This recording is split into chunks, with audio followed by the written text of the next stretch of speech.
IronHammer, Iron Man plus Thor. What happens when you fuse the technological genius of Tony Stark with the godly might of Thor?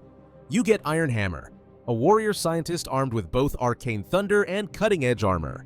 In the Infinity Warp's universe, Tony Stark awakens in a world he doesn't understand, cursed with amnesia and haunted by dreams of Norse gods. As he builds armor to survive, he discovers his true identity. Stark Odinson, banished by his father, Allfather Howard, for arrogance. Instead of just hammers or suits, Stark wields Mjolnir tech, a weapon forged with Uru metal and powered by his own arc reactor heart.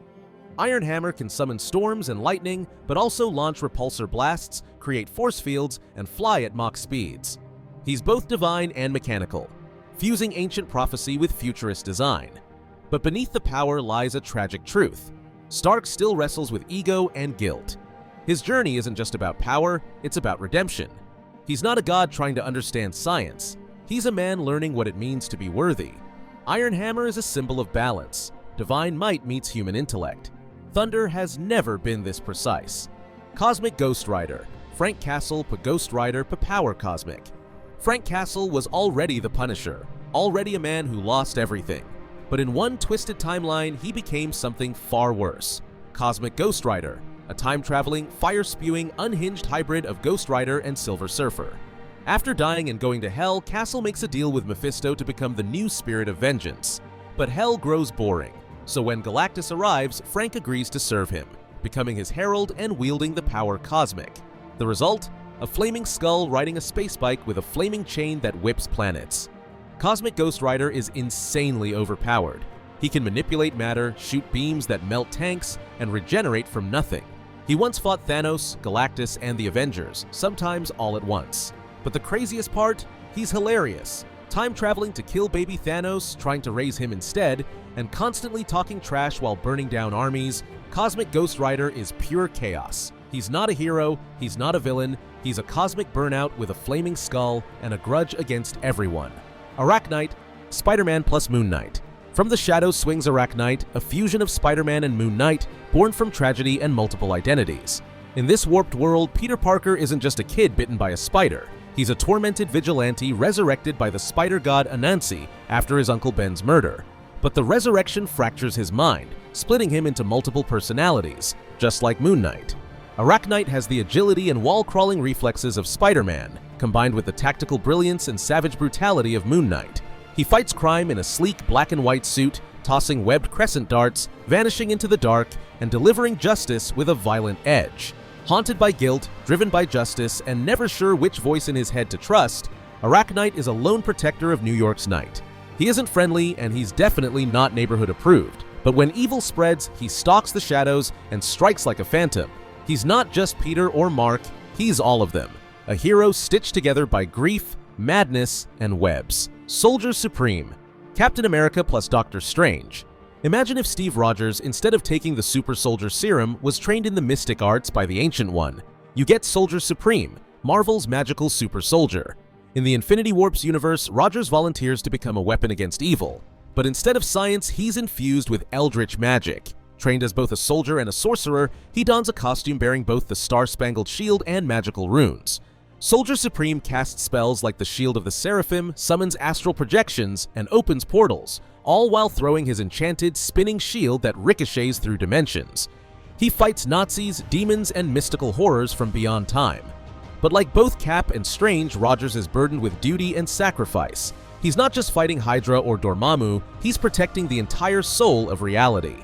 Soldier Supreme stands for justice, but not just on the battlefield. In the mind, the spirit, and the multiverse. He is the Sorcerer Soldier, the Arcane Avenger, the first and final shield between us and the Abyss. Weapon Hex. X-23 plus Scarlet Witch. Imagine combining X-23's vicious claws and healing factor with the mystical chaos magic of Scarlet Witch. You get Weapon Hex, one of the most dangerous assassins in the Infinity Warp's universe. Born as Laura Kinney, Weapon Hex wasn't raised in a lab like X-23 or in a mystic sanctuary like Wanda. She was forged in both. Taken by a cult that worshipped dark magic, Laura was genetically engineered and mystically enhanced to become the perfect living weapon. Her body regenerates, her claws kill instantly, and her spells, they burn reality itself. Weapon Hex doesn't just stab you, she hexes you, tearing apart fate, probability, and even time. She combines close-range combat with mystic precision, warping her surroundings, teleporting mid-fight, and cursing enemies with spells no one fully understands. She's cold, focused, and utterly lethal, but also tragic. Like both her original counterparts, Weapon Hex is haunted by what she was made to be. But she never stops fighting to reclaim her identity from those who try to control her. Weapon Hex isn't just a fusion, she's science and sorcery. Red Goblin, Norman Osborn plus Carnage. When Norman Osborn, the Green Goblin, bonded with the Carnage symbiote, he became something far worse: the Red Goblin. And unlike Venom or even regular Carnage, this hybrid didn't just want chaos, he wanted personal revenge. The Red Goblin is what happens when two of Spider-Man's most sadistic villains merge into one. Osborn gains not just Carnage's enhanced speed, strength, and regeneration, but the symbiote's bloodlust and shape-shifting arsenal. His pumpkin bombs become symbiotic weapons, his glider is fused with red tendrils, and he can shape his body into blades, whips, or armor on command. What makes the Red Goblin uniquely terrifying is Osborn's control. Unlike Cletus Cassidy, he doesn't give in to madness, he directs it. He hunts Peter Parker with full knowledge of his identity, going after friends, family, and even threatening his son, Harry. In the climax of Go Down Swinging, Red Goblin nearly kills Spider-Man and Venom. It takes Peter tapping into every ounce of resilience and Osborn's arrogance to bring him down. The Red Goblin isn't just a powered-up villain, he's hate, vengeance, and madness, given form and fire. Weapon H, Hulk plus Wolverine. Take the rage and raw strength of the Hulk and combine it with the claws, healing factor, and ferocity of Wolverine, and you get Weapon H, one of Marvel's most overpowered creations. His real name is Clayton Cortez, a former soldier who was unwillingly turned into a human weapon through the Weapon X program. Using DNA from Amadeus Cho's Hulk and Logan, scientists created a living monster that can regenerate from almost any wound, rip tanks in half, and heal while fighting at full rage. Weapon H has adamantium claws, gamma-powered muscles, and full Hulk-level durability. But unlike the original Hulk or Wolverine, Clayton retains his military discipline and tactical mind. He doesn't lose control, he chooses his targets, and he hits like a strategic nuclear strike. He's battled monsters, gods, and even teamed up with the likes of Captain America and Ghost Rider. When magic, science, or brute force won't work alone, Weapon H is the guy you call. But what makes him compelling isn't just the power, it's that he hates what he's become. Clayton didn't want this, and every fight he wins reminds him how easy it would be to become what they made him for, a perfect killing machine. Weapon H isn't just Hulk with claws, he's a controlled apocalypse in a soldier's skin. Ghost Panther, T'Challa plus Ghost Rider. In an alternate Marvel universe, T'Challa didn't just become the Black Panther, he bonded with Zarathos, the spirit of vengeance, and became the Ghost Panther.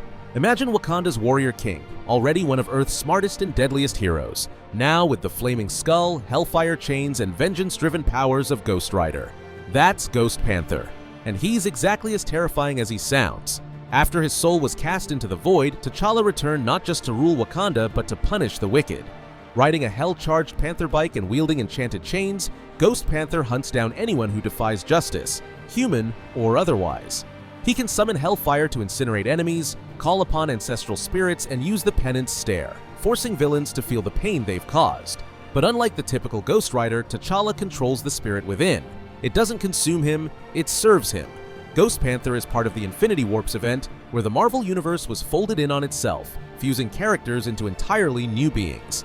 And in that warped reality, Ghost Panther reigns as both protector and punisher. He's not just royalty, he's a vengeful king with the power of hell behind him.